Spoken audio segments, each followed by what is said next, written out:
लमण गावातील घरकुल योजनेत अनियमिततेचे आरोप, पात्र लाभार्थ्यांना डावलल्याची रहिवाशांची तक्रार.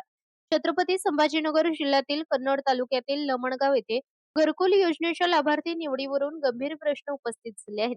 पात्र व गरजू लाभार्थ्यांना डावलून अपात्र अथवा आर्थिकदृष्ट्या सक्षम व्यक्तींना घरकुल योजनेच्या यादीत समावेश करण्यात आल्याचा आरोप करण्यात आला आहे.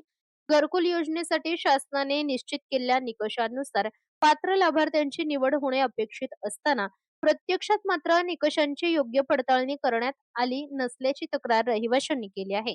त्यामुळे योजनेच्या लाभापासून वंचित राहिलेल्या गरजू कुटुंबांमध्ये नाराजी निर्माण झाली आहे.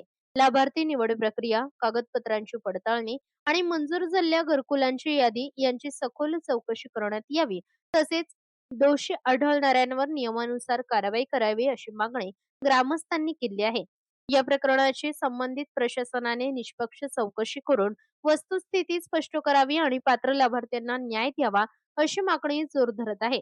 मात्र या आरोपांबाबत संबंधित अधिकारी अथवा ग्रामपंचायत प्रशासनाची अधिकृत भूमिका अद्याप समोर आली नाही. महाराष्ट्र लोक न्यूज साठी प्रतिनिधी कृष्णा करंगळे, कन्नड.